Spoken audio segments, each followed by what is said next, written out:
तुम एकमात्र देश प्रेमी एकमात्र देश भक्ति तुम पाखे अच्छी अन्य को दोष दवा पूर्व निजर दोष को परीक्षा कर।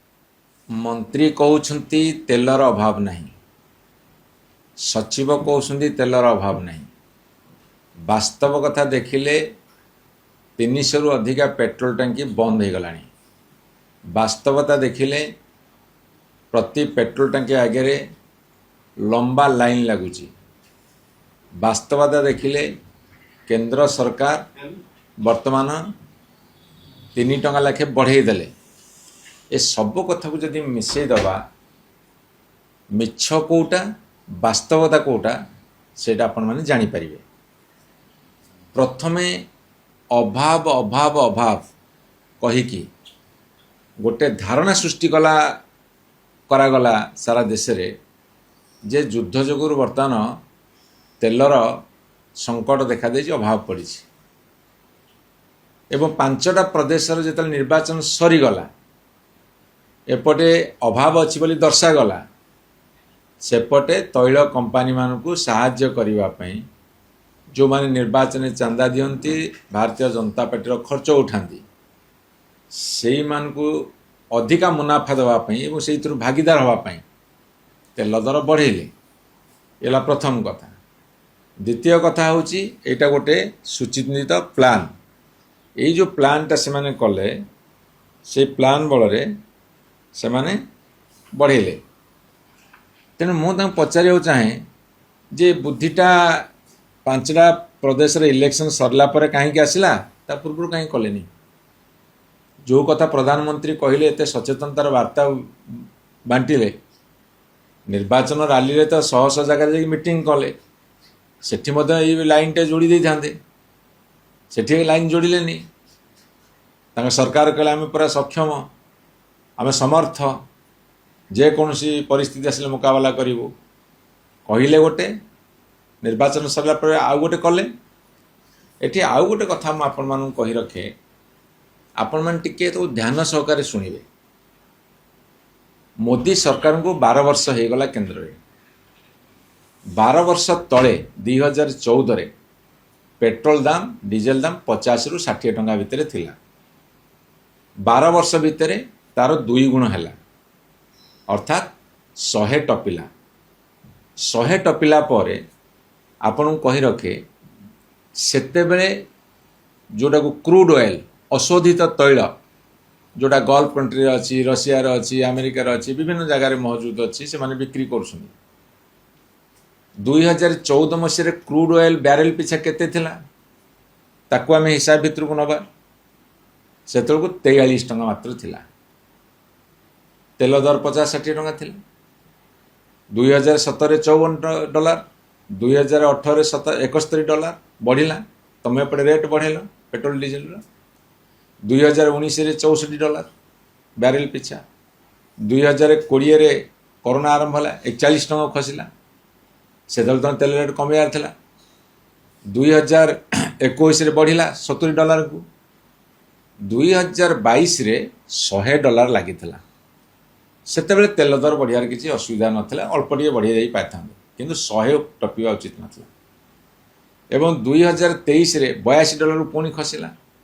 2024 रे $80 को खसिला। 2025 रे मैं आपको कही रखे $70 को खसिला बैरेल पिछा। ये हिसाबटा आप जाना दरकार ध्यानपूर्वक शुणा दरकार। जिते बड़े खसिला सेते बेले तुम तेल दर कमेल कि सेते तुम तेल दर कमेल कि तेणुक मु आपण मानक ये प्रश्न पचार चाहे। रशिया आउ यूक्रेन भितर 3 वर्ष तले युद्ध लगिला। रशिया और यूक्रेन भितर 3 वर्ष तले युद्ध लगिला रशिया बैरेल पिछा $30 बिक्री कला $40 अति सस्तार भारत वर्ष रशिया तेल किणला।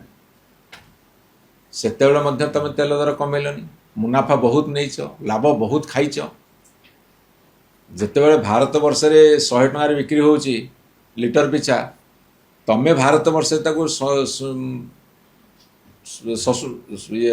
रिफाइन करी भूटान को बिकल से लिटर पिछा मात्र 60 टंका।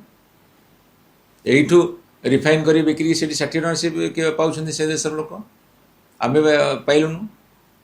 ଆଜି ରଷିଆ ଦେବାକୁ ପ୍ରସ୍ତୁତ, କିନ୍ତୁ ଆମେରିକା ମନା କରୁଛି ରଷିଆଠୁ କିଣିପାରିବନି।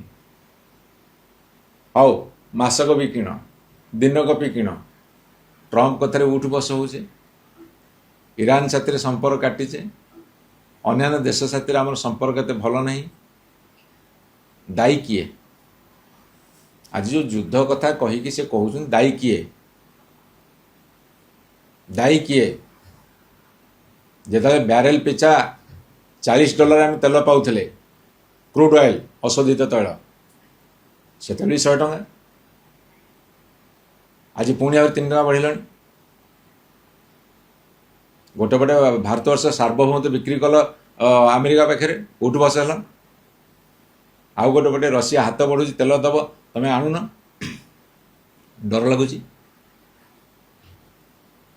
ଅଭାବ ସୃଷ୍ଟି ତମେ କରିଛ, କେନ୍ଦ୍ର ସରକାର ଅଭାବ ସୃଷ୍ଟି ତୁମେ କରିଛ, ତମର ବୈଦେଶିକ ନୀତି ପୁରା ଫେଲ୍ ମାରିଛି।